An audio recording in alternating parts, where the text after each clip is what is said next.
दान क्या है और संपत्ति अंतरण अधिनियम 1882 में दान को कैसे परिभाषित किया गया है। नमस्कार, मेरा नाम है प्रकाश रंजन और आज हम लोग बात करने वाले हैं दान।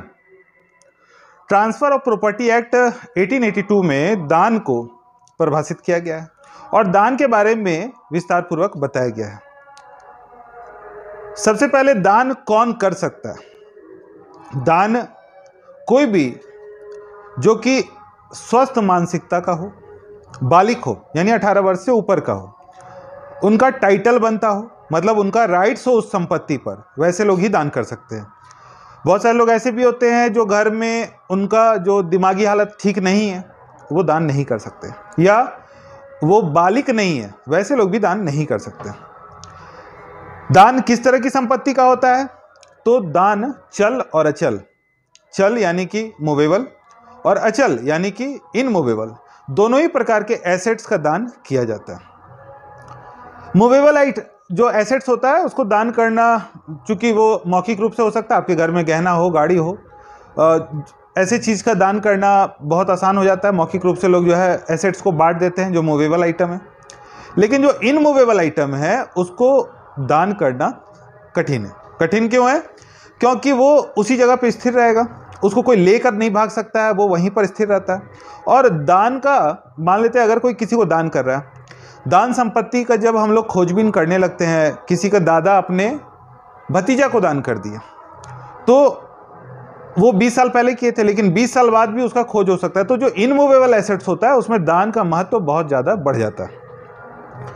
अब हम लोग बात करेंगे कि सेक्शन, तो सेक्शन में ट्रांसफर ऑफ प्रॉपर्टी एक्ट में 122 सेक्शन 122 से लेकर 129 तक दान को परिभाषित किया गया, मतलब दान के बारे में बताया गया। सबसे पहले हम लोग बात करेंगे सेक्शन 122, जो बहुत महत्वपूर्ण हो जाता है कि दान का परिभाषा।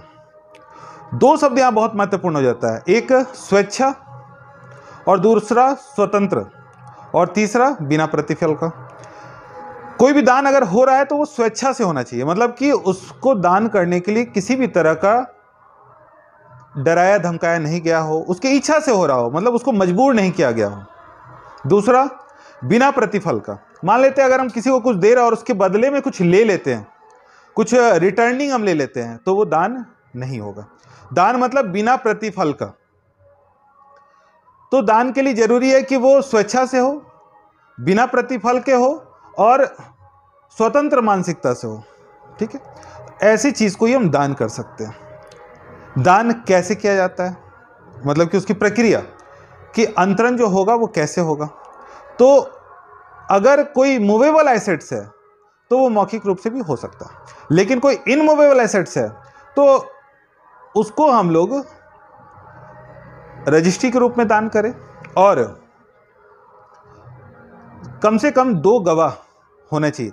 अच्छा, एक सवाल जो हमेशा आ रहा है हर क्वेश्चन में ज़मीन पे, कि इसको करवाने में क्या खर्च होगा। तो हम लोग आपको बता दें कि दान जो हम लोग करवाते हैं तो अलग अलग राज्य में इसका अलग अलग शुल्क तय किया गया है और उसको कीमत के अनुसार भी बांटा गया है। जैसे राज्य इस पर अधिनियम लाता है कि जो दान हो रहा है वो अगर कोई किसी को दान करता है स्वेच्छा से, तो उसका जो सरकारी वैल्यू है उसी के अनुरूप उसको खर्च, स्टैम्प ड्यूटी और रजिस्ट्री जो फी होता है वो उसको देना पड़ेगा। तो ये हर राज्य में अलग अलग होगा, ये अलग अलग हो सकता है, दोनों ही बात है।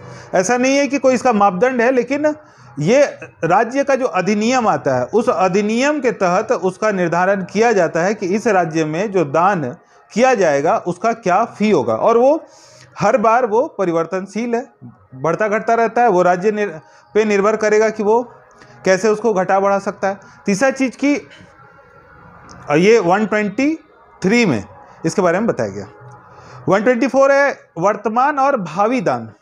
अगर कोई संपत्ति आपके पास वर्तमान में है तब तो आप उसको दान कर सकते हैं, लेकिन भावी दान का मतलब हुआ कि भविष्य में मिलने वाला संपत्ति, अगर आपको कोई भी संपत्ति जो कि भविष्य में मिलने वाला है और अगर आप उसको दान करना चाहते हैं तो वो शून्य होगा, मतलब उस दान का कोई भी वैल्यू नहीं होगा। जैसे कोई व्यक्ति के पिताजी का कोई संपत्ति है, अभी पिताजी जीवित है, तो पिताजी के मरने के बाद उनको आना है, या कोई व्यक्ति नौकरी कर रहा है, नौकरी के बाद या 10 साल के बाद उसको कोई प्रॉपर्टी मिलने वाला है, मतलब अभी तक प्रॉपर्टी उसके हाथ में नहीं है, आने वाला है भविष्य में। तो वैसे प्रॉपर्टी को अगर हम लोग दान करते हैं तो उसको हम लोग जीरो दान, मतलब शून्य दान के रूप में काउंट करेंगे, उसका कोई भी लीगल राइट्स जो है वो नहीं रहेगा। ठीक है।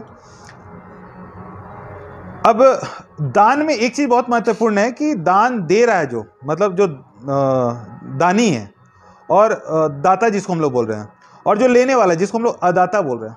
तो एक चीज़ बहुत महत्वपूर्ण है कि जो दाता है और अदाता दोनों की स्वीकृति होनी चाहिए। मान लेते हैं अगर हम कोई चीज़ का दान कर रहे हैं और अगले व्यक्ति जो है दान को स्वीकार नहीं करता है, मतलब अगर हम दान दे रहे हैं और अगला स्वीकार नहीं कर रहा, तो अगर वो स्वीकार नहीं कर रहा है तो दान का कोई भी वैल्यू नहीं रह जाए, चूंकि उसका एक्सेप्टेंस नहीं है। अच्छा, विद टर्म भी दान होता है। विद टर्म दान का मतलब क्या होता है? जैसे कि अगर कोई दान ऐसा कर रहा है कि हम आपको दान दिए 10 एकड़ ज़मीन, लेकिन अगर आपका पुत्र होने के पहले अगर आप डेथ हो जाता है, आपका आप मर जाते हैं, तो वो दान का कोई भी वैल्यू नहीं है। मतलब विद टर्म हुआ। इसमें एक शर्त साथ में जोड़ा गया है कि आपका पुत्र होगा तभी ये दान एप्लीकेबल है, वरना वो वापस हो जाएगा। या ऐसा भी हो सकता है कि हम आपको 10 एकड़ ज़मीन दे रहे हैं, लेकिन 1 एकड़ पे मेरा भी अधिकार होगा, तो जो 1 एकड़ ज़मीन है उसको हम लोग काउंट नहीं कर सकते, क्योंकि वो जो दान है विद टर्म दान है।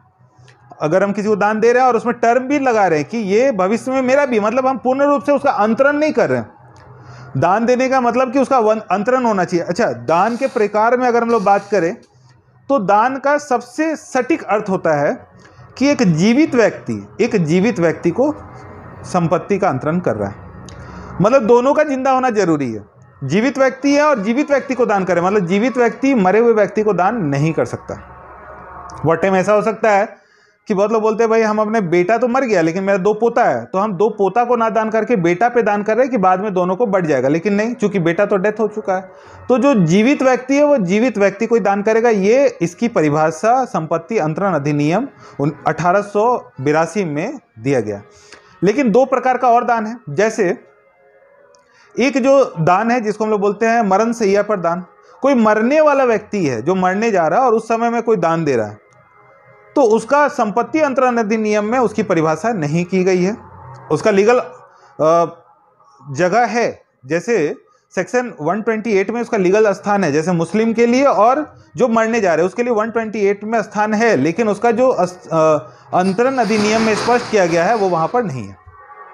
इसके अलावा सेक्शन 129 जिसमें कि हम लोग उसका निलंबन के लिए बात कर रहे हैं कि जो है दाता अदाता का जो है निलंबन कैसे होगा, इस पे भी बात कर रहे हैं। एक तरीका और है प्रकार में, वो प्रकार है वसीयत।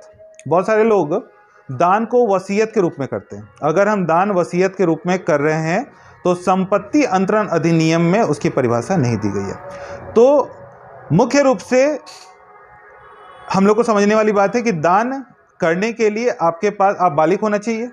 दूसरा, आप स्वतंत्र मानसिकता, मतलब मेंटल साउंड, आपका दिमाग खराब ना हो, आप ऐसी स्थिति में हो, और आपका टाइटल वो संपत्ति आपका ही है, ऐसा आपका टाइटल बनना चाहिए।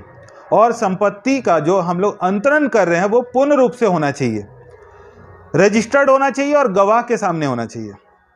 अगर हम ये काम कर रहे हैं तो हम उसको संपत्ति अंतरण अधिनियम 1882 के अंतर्गत दान को परिभाषित कर पाएंगे। इसके अलावा बहुत सारे लोग क्या है कि दान तो कर रहे हैं लेकिन वो दूसरे व्यक्ति को दान कर रहे हैं जिसका लीगल कोई भी एक सादा कागज में लिखवा लिए, लेकिन बाद में अगर परिवार से बाहर हम किसी को दान कर रहे हैं तो बाद में जिसका टाइटल ट्रांसफर का विषय है तो टाइटल ट्रांसफर वहाँ पर नहीं हो पाएगा, वहाँ पर आपको कठिनाई होना होगा।